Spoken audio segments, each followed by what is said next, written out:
guy here going to the Warlock Pinchers tonight. What's your name? Pete. Pete. Okay, where are you from, Pete? Westminster. Okay, how old are you? 13. All right. And why do you like the Warlock Pinchers and bands similar to them? What do you like about the music so much? They rule.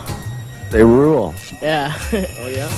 Well, why do they rule? I mean, what is it that you really think is really hot about them? Their lyrics. Their lyrics. Okay, well, let's take a look at some of their lyrics here, Pete. One of their lyrics say that they are the official sound of Satan. They are full of hate. They love the fun and king of evil. He's Lord High Satan. We work for Satan. We're his henchmen. Okay, there's some lyrics. What do you think about those lyrics? About 20 other guys said it's sarcasm. Sarcasm. Now, what does sarcasm mean? They're just making fun of it, you know. So you don't think that they're really into it? No. Obviously, for some, Satanism is nothing more than a tool to promote the next big rock band. For many others who do take Satanism very seriously, though, a fad can turn to tragedy quickly. Dateline, Warren, Michigan. 15-year-old Stephanie Dubé was found brutally murdered and dismembered by an unidentified friend who discovered the skinned head of the girl in a refrigerator of a house that was occupied by 15-year-old Agustin Pena and his 21-year-old cousin Jamie Rodriguez Jr. Rodriguez, an avowed Satanist who flaunts a pentagram tattoo on his chest, said that he and his cousin sat down at the kitchen table when they decided to kill Stephanie.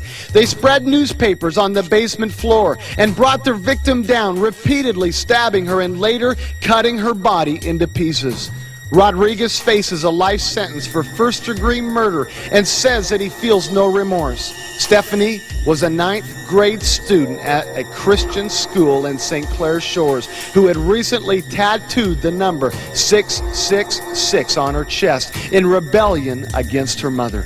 Perhaps the most publicized case exposing the growing national crisis of Satan worship is the tragedy of Sean Sellers. Sean's slide into Satanism began with his obsession with the fantasy role-playing game Dungeons and Dragons. Little did he know that months later he would be drinking blood in front of his schoolmates as a part of his new pact with Satan to renounce God and break all of the 10 Commandments. He succeeded. On September 8, 1985, he shot a convenience store clerk, Robert Bowers, to death and walked out taking no money or merchandise, only the life of an innocent man. A few months later, he took the life of both his parents, shooting them in the head with a .44 revolver as they slept.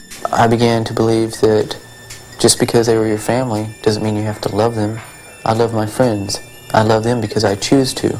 Why should I love them because I have to? Speaking of my family. And so I began to not love them. In fact, I told my mother that I didn't love her. And one night, I just snapped. Something happened. And I just got up in the middle of the night and walked into their room. And I shot them both in the head and killed them. What did you do after that? I laughed. I giggled. A hideous giggle. I just sat there and giggled as I watched the blood pour from my mother's head. I felt relief. I felt this big burden come up off my shoulders like at last I was free. I don't remember too much what happened after that. I remember waking up at a friend's house and then waking up in a jail cell, not really knowing what was going on. I destroyed my life because of Satanism. Behind me you can see Unit F2, Death Row, and that's where Sean Sellers will spend 23 hours out of every day for the rest of his life until his execution. Yet there are people that say Satanism isn't that serious, it's just fun and games. But let me tell you something, you'll never convince Sean of that. It's dangerous, and it's got to be exposed.